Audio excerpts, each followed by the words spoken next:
Subscribe करें हमारा YouTube channel और यदि सब्सक्राइब कर लिया है तो नए वीडियो के नोटिफिकेशन मोबाइल में प्राप्त करने के लिए बेल आइकन दबाएं।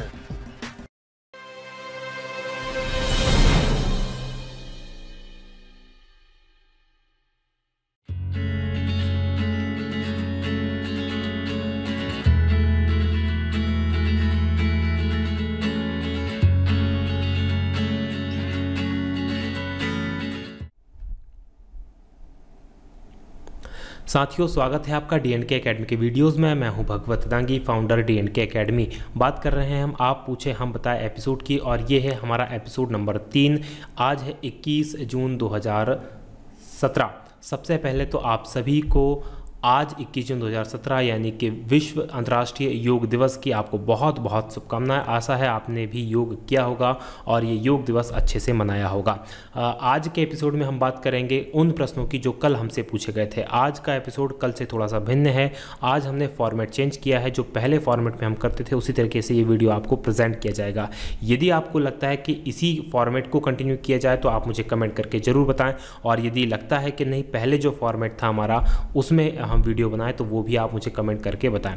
साथ ही इस फॉर्मेट में आपको PDF मिल जाएगी, और PDF अगर आप प्राप्त करना चाहते हैं तो भी ज़रूर कमेंट करके हमें बताएं। और साथ ही कल के वीडियो के लिए भी जो प्रश्न आपके हैं उनको ज़रूर पूछें, ताकि आपके प्रश्नों को हम शामिल कर सकें और आपको उनका सेटिस्फेक्शन, आपको उनका उत्तर मिल पाए। तो चलिए शुरू करते हैं आज का वीडियो। और आज की वीडियो का ये पहला कमेंट जो पूछा है विकास जाट जी ने। विकास ने पूछा है कि सर, जीवाणु, विषाणु, वायरस, कवक और शैवाल के बारे में बताने का सिंपल सा कह रहे हैं कि आप इनके बारे में जानकारी दें। तो चलिए सबसे पहले देखते हैं कि जीवाणु आखिर क्या होते हैं।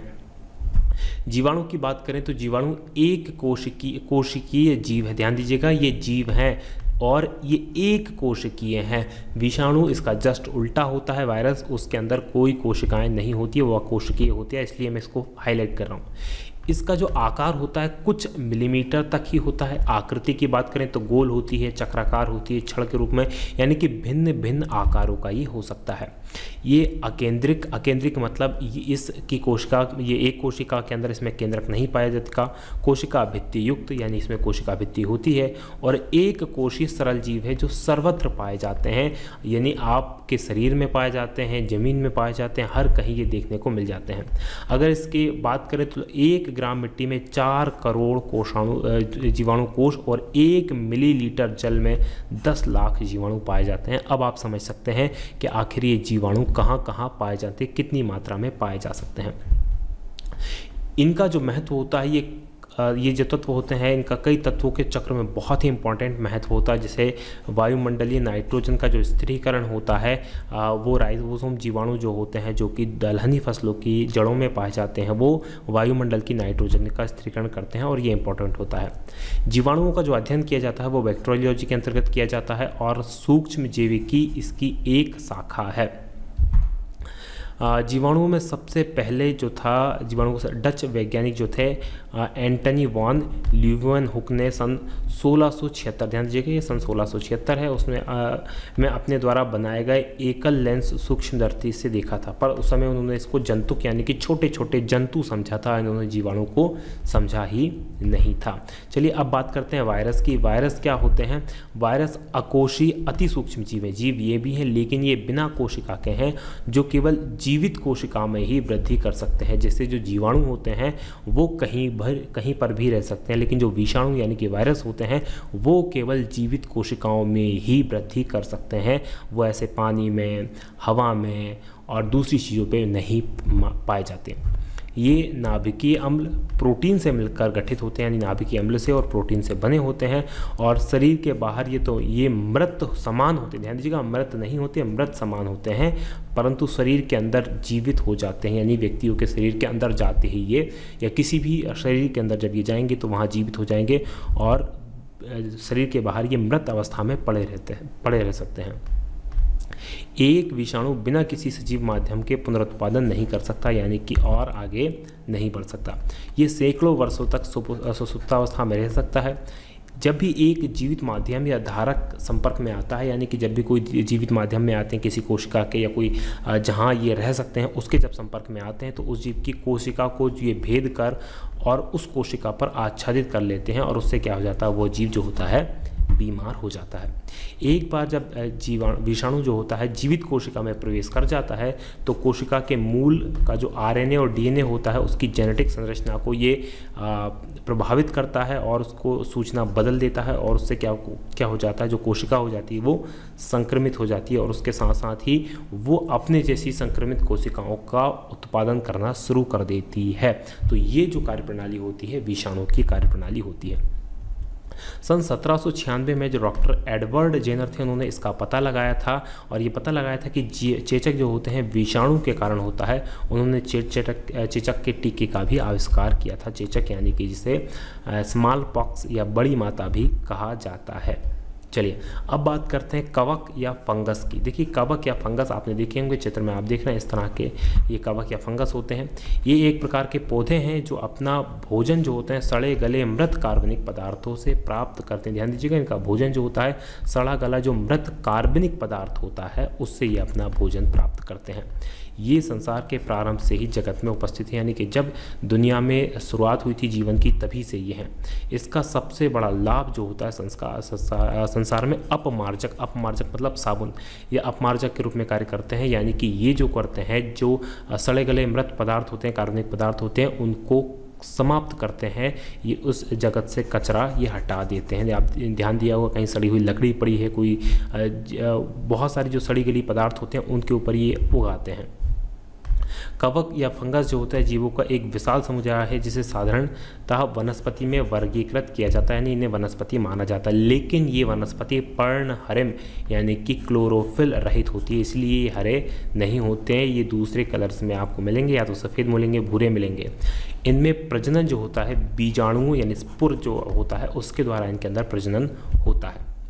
ये सभी सुकाय वनस्पतियां हैं। सुकाय वनस्पतियां क्या होती हैं, इनके शरीर ऊतकों में कोई भेदकरण नहीं होता। जैसे कि आप अन्य वनस्पतियों में देखेंगे कि जड़ें अलग होती हैं, तना अलग होता है, पत्तियां अलग होती हैं, फूल पुष्प ये सारी चीज़ें अलग अलग होती हैं, लेकिन इनमें जड़ तना पत्तियां नहीं होती। और अधिक प्रगतिशील पौधों की भांति संवहनीय तंत्र जो होता है वो भी नहीं होता। संवहनीय तंत्र जो होता है वो जड़ों से पानी लेके ऊपर जाता है और पोषक तत्वों को इधर से उधर लेकर जाता है, वो इनके अंदर नहीं होता। कवक अध्ययन के विज्ञान को कवक विज्ञान या माइकोलॉजी कहा जाता है। वास्तविक कवक के अंतर्गत कुछ ऐसी परिचित वस्तुएं आती हैं जैसे कि गुथे हुए आटे या जो पाव रोटी को बनाने में सहायक एक कोशी खमीर जो होता है, ये यीस्ट जिसे कहते हैं, जलेबी बनाते समय जो खमीर डाला जाता है। बासी रोटी अगर कोई हो जाती है उस पर रुई की भांति जो फफूंद उगाती है वो भी इसी में शामिल होती है। चर्म को मलिन करने के लिए करने वाले दाद के कीटाणु चमड़ी को जो मलिन कर देते हैं। फसल के नाशकारी रतुआ और कंडुआ जो रोग होते हैं, रस्ट और स्मग्ड करके जो रोग होता है। खाने योग्य और विषैली जो होती कुकरमुत्तें या जलकुंभियाँ, ये सब के सब क्या होते हैं, कवक या फंगस होते हैं। चलिए बात करते हैं अब शैवाल या एल्गी की। तो शैवाल एल्गी एक सरल सजीव है, ये भी सजीव है।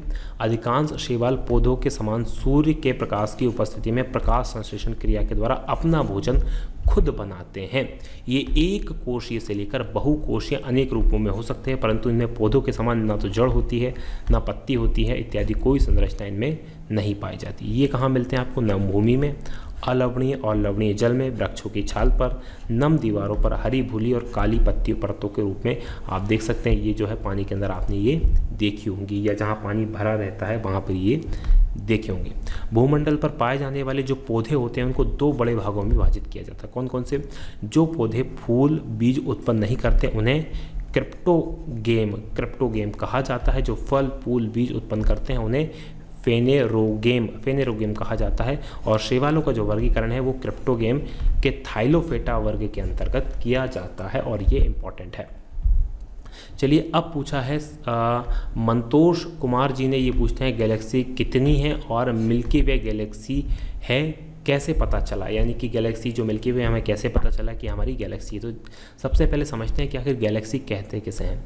गैलेक्सी या मंदाकिनी या आकाशगंगा असंख्य तारों का समूह है जो स्वच्छ और अंधेरी रात में आकाश के बीच में जाते हुए अर्धचंद्र के रूप में झिलमिलाती मेखला के समान दिखाई पड़ती है। तो सिंपल सी भाषा में समझें तो ये बहुत सारे जो तारे होते हैं उन तारों का समूह है। स्वच्छ रात गर्मी के मौसम में आप इसे दे सकते हैं, अर्धचक्र के रूप में आपको दिखाई देगी। और मेखला यानी कि एक नदी के समान ये आपको दिखाई देगी। भारत में से मंदाकिनी, स्वर्णगंगा, स्वर्ण नदी, सुर नदी, आकाश नदी, देव नदी, नागवती, हरिताली के नाम से जाना जाता है। हमारी पृथ्वी और सूर्य जिस गैलेक्सी में अवस्थित हैं, रात्रि में हम नंगी आंखों से उस गैलेक्सी के तारों को देख पाते हैं। ब्रह्मांड का जो विस्फोट सिद्धांत है या बिग बैंग थ्योरी है, उसके अनुसार सभी गैलेक्सियाँ जो होती हैं एक दूसरे से बड़ी तेज़ी से दूर हटती जा रही हैं। ब्रह्मांड के अंदर 100 अरब गैलेक्सी अस्तित्व में है, ऐसा अनुमान है। संभवतः इससे अधिक भी हो सकती हैं। ध्यान दीजिएगा, 100 अरब गैलेक्सीज, और एक एक गैलेक्सी के अंदर अरबों तारे यानी कि अरबों सौर मंडल हैं। तो ध्यान दीजिएगा, अब आप सोचिए जीवन की कितनी संभावनाएं होंगी, दुनिया कितनी बड़ी हो सकती है, जो बड़ी मात्रा में तारे, गैस और खगोलीय धूल को समेटे हुए है। 1920 के दशक में हमारी अपनी मिल्की वे आकाशगंगा के परे अनगिनत आकाशगंगाओं की खोज ने ब्रह्मांड की और उनके हमारे वजूद की समझ में क्रांतिकारी परिवर्तन ला दिया। किस तरह से परिवर्तन ला दिया? देखिए, सबसे पहले ये माना जाता था कि पृथ्वी जो है उसके सभी चीज़ें चक्कर लगाती हैं और पृथ्वी ब्रह्मांड के केंद्र में। उसके बाद कोपरनिकस आए, उन्होंने कहा ऐसा नहीं है, पृथ्वी जो होता है सूर्य के चक्कर लगाता है और सूर्य ब्रह्मांड के केंद्र में। अब हमारे लिए तक जो था सूर्य और जो हमारा सौरमंडल था उसी को हम सब कुछ मानते थे। लेकिन जब धीरे धीरे खोज हुई और गैलीलियो ने जब खोज की और दूरदर्शी बनाया तो उसने देखा कि बहुत सारे और असंख्य आकाश जो तारे हैं वो दिखाई दिए। फिर जो एडविन हबल थे उन्होंने इसकी और आगे जाके खोज की और एडविन हबल ने ही पता लगाया कि गैलेक्सीज़ होती हैं और हमारी ही गैलेक्सी नहीं, दुनिया में बहुत सारी गैलेक्सियाँ हैं, यानी कि तारों का जो समूह होता है वो गैलेक्सी कहलाता है। तो ये गैलेक्सियाँ होती हैं। हबल के समय ज़्यादातर खगोलविदों की सोच थी कि ग्रहों, अनगिनत सितारों, निहारिकाओं से भरा पूरा समूचा ब्रह्मांड जो है मिल्की वे और आकाशगंगा के भीतर ही समाहित है। यानी कि उससे पहले माना जाता था कि जो कुछ भी है वो यही है। उसे मिल्की वे हमारी आकाशगंगा कहते थे, नहीं कहते थे, वो चीज़ अलग है, लेकिन सिर्फ ये माना जाता है कि ये जो हमारे आसपास है वही पूरा ब्रह्मांड है। लेकिन 1923 में हबल ने एंड्रोमेडा निहारिका नामक आकाश के एक धुंधले पट्टे पर होकर दूरबीन का प्रशिक्षण किया, यानी कि जो दूरबीन थी, बड़ी दूरबीन उनकी बनाई गई थी, उससे एग्जामिन किया और देखा कि ये भी एक गैलेक्सी है। और फिर धीरे धीरे जब इसकी खोज होती गई तो पता चला कि ब्रह्मांड में ऐसी अरबों गैलेक्सीज पॉसिबल हैं। उन्होंने पाया कि एंड्रोमेडा भी हमारी आकाशगंगा की तरह सितारों से भरी हुई है और उसमें केवल मंद तारे हैं। तो ये इंपॉर्टेंट है। चलिए अब पीएस पूछते हैं कि sir please explain judicial review. Judicial review यानी कि न्यायिक पुनरावलोकन को समझाएं कि आखिर न्यायिक पुनरावलोकन होता क्या है। न्यायिक पुनरावलोकन अथवा न्यायिक जो पुनरीक्षा है या जुडिशियल रिव्यू है, उस प्रक्रिया को कहते हैं जिसके अंतर्गत कार्यकारिणी मतलब सरकार जो होती है, कार्यपालिका जो होती है उसके कार्यों, जो कभी कभी विधायिका के कार्यों की न्यायपालिका द्वारा पुनरीक्षा यानी कि रिव्यू किया जाता है कि सरकार क्या काम कर रही है, विधायिका यानी कि संसद क्या काम कर रही है, उनके कार्यों को पुनरीक्षा यानी रिव्यू करने का जो काम होता है उसे न्यायिक पुनरावलोकन करते हैं। दूसरे शब्दों में न्यायिक पुनरावलोकन से तात्पर्य न्यायालय की उस शक्ति से है जिस शक्ति के बल पर वह विधायिका द्वारा बनाए गए कानून, विधायिका जो कानून बनाती है, और कार्यपालिका द्वारा जो आदेश जारी किए जाते हैं और प्रशासन द्वारा उन कार्यों की जांच करती है कि मूल ढांचे के अनुरूप है या नहीं।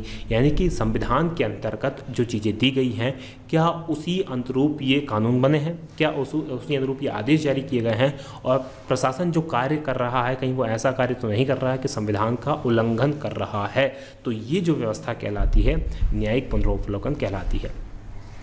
अगर कोई कानून है, यदि कोई आदेश जारी हुआ है, कोई प्रशासन कोई कार्य कर रहा है, यदि वो संविधान के अनुकूल ना हो तो न्यायालय उसे क्या कर सकता है, अवैध घोषित कर सकता है, और यही जुडिशियल रिव्यू कहलाता है। न्यायिक पुनरावलोकन की उत्पत्ति सामान्यतः संयुक्त राज्य अमेरिका से मानी जाती है। भारत के संविधान में न्यायिक पुनरावलोकन सिद्धांत का स्पष्ट उल्लेख नहीं है, लेकिन अनुच्छेद 13(2), अनुच्छेद 32, अनुच्छेद 226 और न्यायाधीश जो संविधान के संरक्षण की शपथ लेते हैं उससे ये प्राप्त हुआ है। अनुच्छेद 13 कहता है कि यदि कोई कानून, और कानून के तहत सारी विधि, कोई भी विधि अगर ऐसी है जो कि भाग 3 यानी कि जो अधिकार प्राप्त हुए हैं हमें मौलिक अधिकार, उनका उल्लंघन करती है, तो वो जो व्यवस्था होगी, वो जो कानून होगा वो समाप्त, वो उसको शून्य माना जाएगा, उसको हम आगे नहीं बढ़ने देंगे। चाहे वो विधायिका ने बनाया हो, चाहे वो फुल मेजॉरिटी से बनाया हो, तो वो व्यवस्था यहाँ दी। वही अनुच्छेद 32 जो होता है रिट जारी करने की शक्ति प्रदान करता है मूल अधिकारों के लिए सुप्रीम कोर्ट को। अनुच्छेद 226 में हाई कोर्ट को ये अधिकार है कि वो मौलिक अधिकारों की रक्षा के लिए रिट जारी कर सके। तो ये है मूल अधिकार। चलिए अब निशांत जायसवाल जी पूछते हैं कि सर रैयतवाड़ी महलवाड़ी व्यवस्था को समझाएं प्लीज़। देखिए रैयतवाड़ी व्यवस्था को हम सबसे पहले समझते हैं कि अगर रैयतवाड़ी व्यवस्था क्या है। ये रैयतवाड़ी व्यवस्था क्या होती है? रैयत का मतलब होता है रैयत यानी कि कृषक, और वाड़ी का मतलब होता है बंदोबस्त। देखिए रैयत दो शब्दों से मिलकर बना है। रैयत का आशय किसान, वाड़ी का आशय प्रबंधन, अर्थात किसानों के साथ प्रबंधन। अंग्रेजों के ज़माने का ये व्यवस्था है। दूसरे शब्दों में रैयतवाड़ी व्यवस्था ब्रिटिश कंपनी द्वारा प्रचलित एक ऐसी व्यवस्था थी जिसमें राज्य सरकार किसानों के साथ प्रत्यक्ष तौर पर भू राजस्व का प्रबंधन करती थी। यानी कि सीधे किसानों के साथ हम व्यवस्था करते थे कि भू राजस्व यानी कि जो लगान होती थी उसको वसूल किया जाए। आज भी लगान वसूली जाती है सरकार के द्वारा, ध्यान दीजिएगा, लेकिन वो लगान इतनी छोटी आज की संख्या में उसका मूल्य है कि वो बहुत कम वसूली, ना मात्र के समान वसूली जाती है। और कई बार तो होता है ये लगान वसूलने वाले अधिकारी ही अपनी तरफ से वो भर देते हैं, क्योंकि कहीं 10 रुपये का, कहीं 20 रुपये का, मैक्सिमम 100-150 रुपये की लगान ज़मीनों के ऊपर वसूली जाती है। लेकिन ये लगान आज भी यानी भू राजस्व वसूला जाता है। तो ये रैयतवाड़ी व्यवस्था एक प्रकार की व्यवस्था कहाँ लागू की गई थी? तो मद्रास, बम्बई, असम और सिंध का क्षेत्र में यह व्यवस्था प्रचलित थी।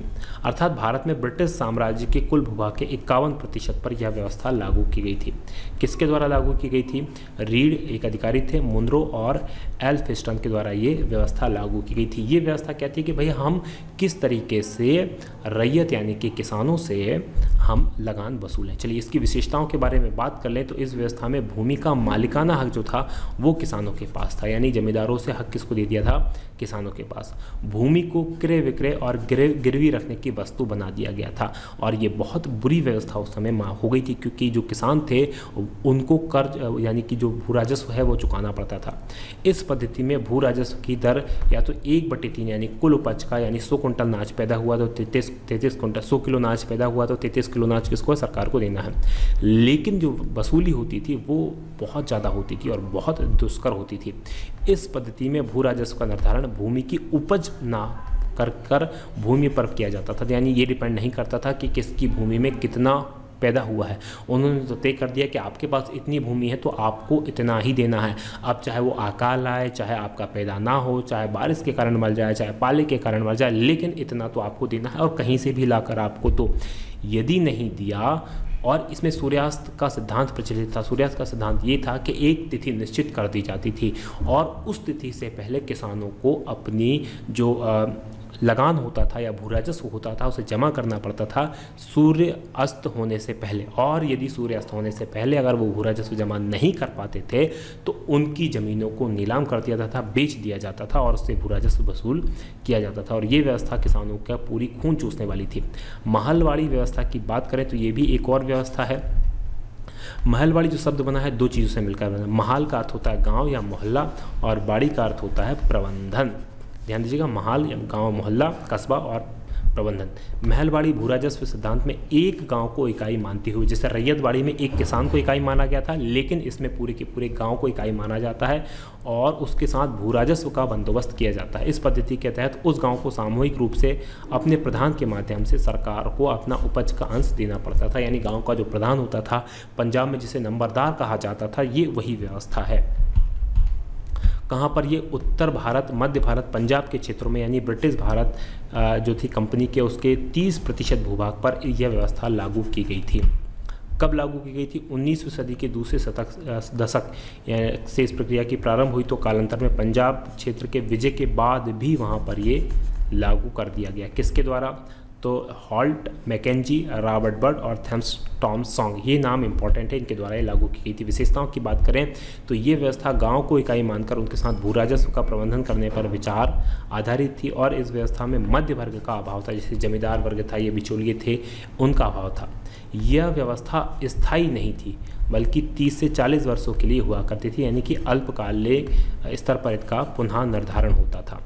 इसमें जो भू राजस्व की दर था वो अधिकतम था, कभी कभी यह दर 66% तक हो जाती थी। 66% मतलब जो उपज हुई है उसका 66%, यानी किसी ने 100 किलो अनाज पैदा किया है तो उसमें से 66 किलो अनाज सरकार को देना पड़ता था। इतनी भयंकर ये व्यवस्था थी। अब सोचिए किसान किस तरह से जीवित रहते होंगे और किसान किस तरह से अपना पेट पालन उस समय करते होंगे।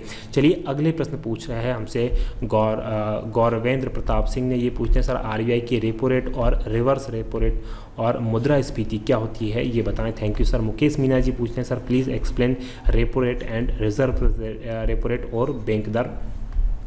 दीपांशु पटेल पूछते हैं repo rate, reserve repo rate, bank rate क्या होता है।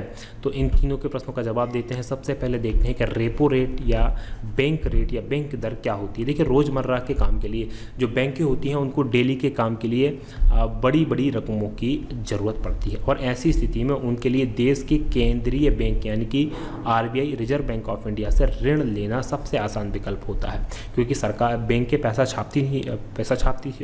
कौन छापता है, रिजर्व बैंक। तो वो रिजर्व बैंक से क्या करती है, लोन लेती है अपने दैनिक कामकाज को चलाने के लिए। और इस तरह के ऋण पर रिजर्व बैंक जिस दर से ब्याज वसूल करता है उसे रेपो रेट कहते हैं, या उसी को क्या कह देते हैं, बैंक दर कहा जाता है।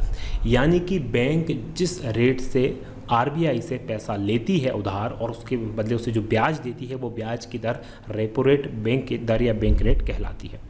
अब आसान भाषा में समझते हैं कि जब बैंकों में कम दर पर ऋण उपलब्ध होगा, ध्यान दीजिएगा। अब रेपो रेट कैसे इकोनॉमी को इफेक्ट करती है उसको हम समझ रहे हैं कि मालूम पड़ा कि आरबीआई से बैंकों ने 8% पर कोई ऋण लिया, तो वे क्या करेंगी, कम दर पर अगर ये ऋण लिया है तो क्या करेगा, वो ग्राहकों को आकर्षित करने के लिए अपनी ब्याज दरों को कम कर सकता है। अब क्या करेगा, वो 9% या 10% से बोल देगा कि भैया हम इस प्रतिशत पर आपको पैसा दे रहे हैं। इससे क्या होगा, ऋण लेने वाले ग्राहक भी ज़्यादा से ज़्यादा बढ़ोतरी की जा सके और ज़्यादा रकम जो होता है ऋण पर दी जा सके। इसी तरह यदि रिजर्व बैंक रेपो रेट में बढ़ोतरी कर देगा तो बैंकों के लिए ऋण लेना महंगा हो जाएगा और वे भी अपने ग्राहकों से वसूली की जाने वाली ब्याज दरों को बढ़ा देंगे। यानी कि अब बैंक ने बोल दिया कि साहब हम तो अब 16% पर आपको, आरबीआई ने बैंकों से बोला, तो बैंकें क्या करेंगे, अब 18 से 20% तक ग्राहकों से क्या बोलेंगी, ये उदाहरण के लिए बता रहा हूँ, ग्राहकों से क्या वसूलेंगी, वो उसका बैंक का ऋण वसूलेंगी। तो उससे क्या होगा, लोन महंगा हो जाएगा और लोग लोन लेने से कतराएंगे। तो ये हुई थी रिजर्व बैंक की रेपो रेट। अब रिजर्व रेपो रेट क्या होता है, देखिए जैसा कि नाम से साफ है, रेपो रेट से उल्टा। जब कभी बैंकों के पास दिन भर काम काज के बाद बड़ी रकम बच रह जाती है तो वे उस रकम को रिजर्व बैंक में रख दिया करते हैं और जब आरबीआई उन्हें ब्याज, जिस पर क्या करती है, आरबीआई उन्हें ब्याज देती है। अब आरबीआई बैंकों को ब्याज दे रही है। देखिए रेपो रेट में क्या होता था, बैंकें आरबीआई को ब्याज देती थी क्योंकि आरबीआई से उन्होंने पैसा लिया। यहाँ आरबीआई क्या करती है, आरबीआई बैंकों को पैसा देती है क्योंकि वो बैंकों से अपने पास पैसा वापस मंगा लेती है। अब रिजर्व बैंक इस रकम पर जिस दर से ब्याज अदा करती है वही रिजर्व रेपो रेट उसे कहा जाता है। अगर और से सरल भाषा में समझें तो रिजर्व रेपो रेट बाजारों में नकदी की तरलता को नियंत्रित करने के काम आती है। बाजारों के अंदर नकदी की तरलता का मतलब ये होता है जब बैंकों के पास कम दर पर ब्याज देने पर बैंकें उपलब्ध होंगी तो ज़्यादा लोग बैंकों से ब्याज लोन लेंगे। क्यों? क्योंकि बैंकें कम रेट पर लोन दे रही हैं और उससे क्या होगा, मार्केट यानी लोगों के पास पैसा आ जाएगा और ये उससे तरलता बढ़ जाएगी। अब इससे किस तरह से नियंत्रित करती है वो देखें। जब कभी बाज़ारों में बहुत ज़्यादा नकदी दिखाई देती है तो आरबीआई रिजर्व रेपो रेट बढ़ा देता है। रिजर्व रेपो रेट बढ़ाने से क्या हो जाएगा, अब बैंक ज़्यादा ब्याज कमाने के लिए अपनी रकम उसके पास जमा कर देंगे। अभी तक होता क्या रहा था कि बैंकों के पास पैसा है तो अगर बैंक के पास पैसा तो उसके पास दो विकल्प हैं, या तो वो रिजर्व बैंक के पास वापस पैसा जमा कर दे या वो ग्राहकों को दे दे। अगर वो ग्राहकों को देता है और तो उसको कभी पैसा फंसने की समस्या होती है और बहुत सारी उसमें प्रोविजंस होते हैं। लेकिन अगर ग्राहकों से ज़्यादा रिजर्व बैंक उन्हें वापस उसके ऊपर ब्याज दे रहा है तो वो क्या करेगा, रिजर्व बैंक के पास अपना पैसा जमा कर देगा और जब रिजर्व बैंक के पास अपना पैसा वो सब जमा कर देगा तो इस तरह से क्या हो जाएगा, बैंकों के कब्जे में से बाजार में छोड़ने के लिए रकम कम रह जाएगी। अब बैंक जो होगा लोगों को कम पैसा देगा, यानी कि कम पैसा देगा, कम लोन सैंक्शन करेगा। उससे क्या हो जाएगा, बाजार में पैसे की कमी हो जाएगी और तरलता जो होगी उसको नियंत्रित इस तरह से रिजर्व रेपो रेट से और रेपो रेट से इस तरह से वो उसे नियंत्रित करता है। चलिए अब पूछा है गौरवेंद्र प्रताप सिंह ने पूछ रहे हैं कि सर मुद्रास्फीति क्या होती है। तो इसमें हम मुद्रास्फीति को समझेंगे, वस्तुओं और सेवाओं की कीमत स्तर में लंबे समय तक निरंतर होने वाली वृद्धि को मुद्रास्फीति कहा जाता है। यानी वस्तुओं और सेवाओं की जो कीमत होती है, ये बहुत इन्फ्लेशन से इंग्लिश में कहा जाता है, बहुत ध्यान से समझिएगा। देखिए क्या होती है, वस्तुओं और जो सेवाओं की कीमत होती है, जैसे आज इलाज जो होता सरकारी और जो गवर्नमेंट प्राइवेट हॉस्पिटल में वो कोई बीमारी का इलाज 10,000 में होता था, लेकिन एक समय के बाद वो 12-15 हज़ार में होने लगा। तो ये क्या हुई, उसकी कीमत में वृद्धि हुई और यही कहलाती है मुद्रास्फीति। लेकिन ये इतना सरल नहीं है और भी थोड़ा सा इसमें समझने की हमें आवश्यकता है। इसके कारण मुद्रा की प्रत्येक इकाई से पहले की गई अपेक्षा कम वस्तुएं सेवाएं खरीदी जाती हैं, अर्थात मुद्रास्फीति मुद्रा की क्रय क्षमता को घटा देती है। इसको किस तरह से समझ सकते हैं कि यदि आज मेरे पास आज से 2 साल पहले जो शर्ट 100 रुपये में आती थी, आज वही शर्ट जो है 500 रुपये में प्राप्त हो रही है। यानी कि अब आज से 2 साल पहले के 100 रुपये इज इक्वल टू आज के 500 रुपये, दोनों की बराबर हो गई। तो मुद्रा की जो क्रय क्षमता थी, यानी कि पहले हम 100 रुपये में वो चीज़ खरीद लेते थे, आज उसी चीज़ के लिए 500 रुपये हमें देने पड़ रहे हैं। तो मुद्रा की जो परचेसिंग पावर है या क्रय क्षमता है वो क्या हो गई, घट गई। सरल शब्दों में और इसे आसानी से समझ सकते हैं कि वस्तु की मांग बढ़ने पर उस बड़ी मात्रा के सापेक्ष पूर्ति न बढ़ने से वस्तुओं की कीमतों में वृद्धि होती है। तो ये मैंने कहा ना, बहुत कॉम्प्लेक्स ये पूरा के पूरा मामला है। ये मांग और डिमांड और आपूर्ति पर भी ये डिपेंड करता है। कैसे डिपेंड करता है, इसको फिर से एक बार समझें कि मालूम पड़ा आज मार्केट के अंदर एक चीज़ की जैसे एक कोई कंपनी है जो माचिस बना रही है। माचिस ऐसी है कि सभी के उपयोग की वस्तु है। अब अगर किसी भी कारण से वस्तु की मांग बढ़ जाती है, अब वस्तु की यदि मांग बढ़ गई तो अब ऐसा तो नहीं कि आज हमने वस्तु की मांग बढ़ गई या फिर तो उसकी उत्पादन हम एक ही रात में फिर से बढ़ा देंगे और हर कोई उसके लिए खरीदने के लिए इच्छुक हो जाएगा। जैसे मोटरसाइकिल है, लोगों के पास अगर पैसा आ गया, मांग कब बढ़ेगी, अब इसको हमें समझेंगे। मांग कब बढ़ती है, मांग जब बढ़ती है जबकि लोगों के पास पैसा आ जाता है। अब लोगों के पास पैसा कब आएगा, लोगों के पास पैसा तब आएगा जब या तो सरकार कोई स्कीम निकाल दे या बैंक उन्हें कम रेट पर लोन दे दे या उनकी आय में वृद्धि हो जाए। तो सरकार ने जैसे मनरेगा निकाल दिया, अब लोगों को काम मिल रहा है, उसमें अच्छा पैसा मिल रहा है, तो लोगों के पास पैसा आ गया। अब लोगों के पास जब पैसा आया तो वो क्या करेंगे, अब जैसे अब मेरे पास पहले 10,000 रुपये थे, आपके पास भी 10,000 रुपये थे, लेकिन अब मेरे पास पैसा ज़्यादा आ गया, मेरे पास 11,000 रुपये आ गए, आपके पास भी 11,000 रुपये आ गए। अब हमारी दोनों की हैसियत क्या हो गई, किसी वस्तु को खरीदने की हो गई, मोटरसाइकिल खरीदने की हो गई। तो हम दोनों क्या जाएंगे, मोटरसाइकिल खरीदने जाएंगे। लेकिन ऐसा तो नहीं कि लोगों के पास पैसा आ गया इसके मतलब उसी अनुपात में मोटरसाइकिल का उत्पादन बढ़ गया, बिल्कुल पॉसिबल नहीं है। तो क्या होगी, अब उस मोटरसाइकिल की कीमत बढ़ जाएगी और क्या हो जाएगा, उस मोटरसाइकिल की कीमत बढ़ने से क्या हो जाएगी, ये जो कहलाएगी कीमतों में वृद्धि कहलाएगी। और यही क्या है, सीधे समझ लें, यही मुद्रास्फीति है। यह वृद्धि अगर दीर्घ अवस्था तक बनी रहे तो यही मुद्रास्फीति या इन्फ्लेशन कहलाती है। मुद्रा यानी कि करेंसी, स्फीति यानी कि बढ़ना, फूलना या फैलना। जब किसी अर्थव्यवस्था में लोगों के पास खरीदने के लिए मुद्रा बढ़ जाती है तो अर्थव्यवस्था में मुद्रास्फीति का बढ़ना कहा जाता है। जैसे मैंने अभी आपको समझाया कि अगर हम पैसा बढ़ गया तो पैसा बढ़ने से क्या होगा, डिमांड बढ़ी और डिमांड बढ़ने से उसी अनुपात में आपूर्ति नहीं बढ़ी। जैसे मार्केट में अब 10 लोग खरीदने वाले को मोटरसाइकिल को और मोटरसाइकिल वाले के पास केवल 5 मोटरसाइकिल है तो उसकी कीमत क्या हो जाएगी, अब बढ़ जाएगी। पहले 20,000 में मिल रही थी, अब वो 25,000 में मिलेगी। तो ये कहलाएगी मुद्रास्फीति, यानी कि जो 10,000 की चीज़ थी अब वो 12,000 में मिलने लगी। यानी कि जो पैसे की जो कीमत थी, जो पहले 10,000 रुपये की जो कीमत थी आज वो 12,000 रुपये हो गई है। तो यानी कि पैसे की में जो कीमत में जो कमी आई है वही मुद्रास्फीति कहलाती है। यानी ज़्यादा पैसा देने पे भी चीज़ें नहीं मिल रही हैं।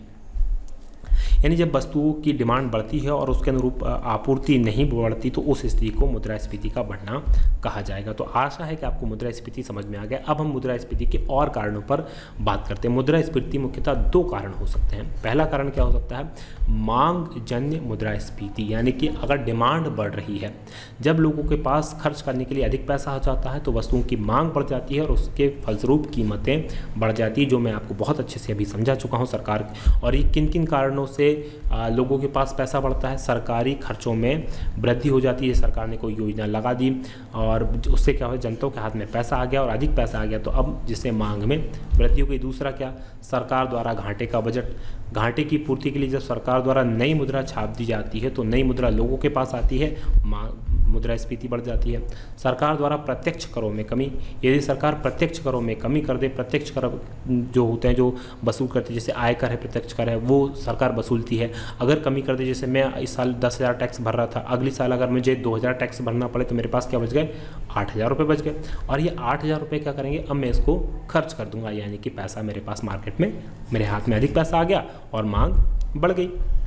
बैंक के द्वारा ऋण, यदि बैंक द्वारा अगर कम ब्याज पर ऋण दिया जाता है तो मार्केट में पैसा बढ़ जाएगा और उससे क्या हो जाएगी, मुद्रास्फीति, मांग बढ़ जाएगी। दूसरा क्या होता है, पूर्ति कमी के कारण मुद्रास्फीति, पूर्ति कमी के कारण मुद्रास्फीति, जब सामान्य वस्तु की पूर्ति प्राकृतिक या जानबूझकर कमी हो जाती है तो यह मुद्रास्फीति बढ़ने का कारण बन सकती है। ब्याज के द्वारा बहुत अच्छे से आप इसको समझ सकते हैं। या तो क्या हुआ कि कारण देख लें इसके, जमाखोरी पहला काम हो सकता है। देखिए, उत्पादन में उतार चढ़ाव के कारण व्यापारियों को जमाखोरी का अवसर मिल जाता है, जिससे वस्तु की पूर्ति में नकली कमी पैदा की जाती है। जैसे एक ही व्यक्ति ने सारे भारत के प्याज खरीद लिए, अब वो अपने पास उससे स्टॉक करके बैठ गया, अब उससे क्या होगा, मार्केट में प्याज नहीं है। जब मार्केट में प्याज नहीं होगा तो उसकी कीमतें क्या होगी, बढ़ जाएंगी। जब कीमतें बढ़ जाएंगी तो वो व्यापारी क्या करेगा, अपनी सारी प्याज मार्केट में निकाल देगा और ज़्यादा मुनाफा कमा लेगा, और यही कहलाता है जमाखोरी। और इससे क्या हुई कि पूर्ति, जो डिमांड थी, डिमांड के अनुपात में हम सप्लाई नहीं कर पाए। तो एक तो ये कारण हो सकता है। दूसरा, प्राकृतिक आपदा, जैसे कहीं पर बाढ़ आ गई, सूखा आ गया तो कृषि उत्पादों में क्या हो गई, कमी हो गई, तो ये क्या कहलाएगा, उससे भी मुद्रास्फीति बढ़ सकती है। लागत में बढ़ोतरी हो गई, जैसे कोई कच्चा माल पहले कम सस्ते में मिल जाता था, मजदूरी की कीमतें बढ़ गई, पहले सस्ती मजदूरी थी, टैक्स सरकार ने बढ़ा दी, तो उनसे चीज़ से क्या होगी कि जो चीज़ों का उत्पादन होगा उस पर विपरीत असर पड़ेगा, लागत बढ़ जाएगी और उससे भी मुद्रास्फीति हो सकती है। अब मुद्रास्फीति को काउंट कैसे करते हैं इसको हम जानेंगे। इसे भी आसानी से समझते हैं। मान लीजिए आज से ठीक 1 साल पहले आपने एक कमीज 100 रुपये में खरीदी और आज उसी कमीज की कीमत 500 रुपये हो गई, तो उस कमीज के लिए मुद्रास्फीति जो हो गई 5% बढ़ गई। भारत में मुद्रास्फीति नापने के लिए 2 मूल्य सूचकांक है। पहला है थोक मूल्य सूचकांक, होलसेल प्राइस इंडेक्स जिसे कहा जाता है, और दूसरा है उपभोक्ता मूल्य सूचकांक यानी कि कंज्यूमर प्राइस इंडेक्स। इन सूचकांकों की गणना के लिए आम जरूरत की सभी वस्तुओं की कीमत को लिया जाता है, जैसे आम जरूरत की दालें हुई, कंघा तेल हुआ, टीवी हुई, फ्रिज हुआ, वॉशिंग मशीन हुई, और डिस्क हुआ, मोबाइल हुआ, बैलेंस हुआ, ये इस तरह की जो आम ज़रूरतों की चीज़ें होती हैं उन सभी चीज़ों को इसमें लिया जाता है। और फिर उनकी कीमतों में, जैसे 2 साल पहले उनकी कीमत क्या थी, आज क्या कीमत है, फिर उसके सापेक्ष इसकी गिनती की जाती है और देखा जाता है कि आखिर मुद्रास्फीति कितनी हुई, कितनी नहीं हुई। तो आज का ये वीडियो हम करेंगे यहीं समाप्त। यदि आपको वीडियो पसंद आता है तो आप इसे लाइक करें, शेयर करें और हमें कमेंट करके ज़रूर बताएं कि आपको यह हमारा प्रयास कैसा लग रहा है। यदि आपको हमारा प्रयास पसंद आए तो प्लीज़ कमेंट करें। कल के वीडियो जिस टॉपिक्स पर आप चाहते हैं, आपका कोई विचार है जिस पे आप समझना चाहते हैं, एक्सप्लेन करना चाहते हैं, तो उससे को लिखकर हमें बता दें ताकि हम उस पर आपके लिए वीडियो बना सकें। साथ ही सभी दोस्तों को ये वीडियो शेयर करें ताकि वो इससे फ़ायदा ले सकें। और हम करेंगे आज की बात समाप्त। आप देख रहे थे D&K एकेडमी, जो है नंबर 1 GK चैनल। बहुत बहुत धन्यवाद।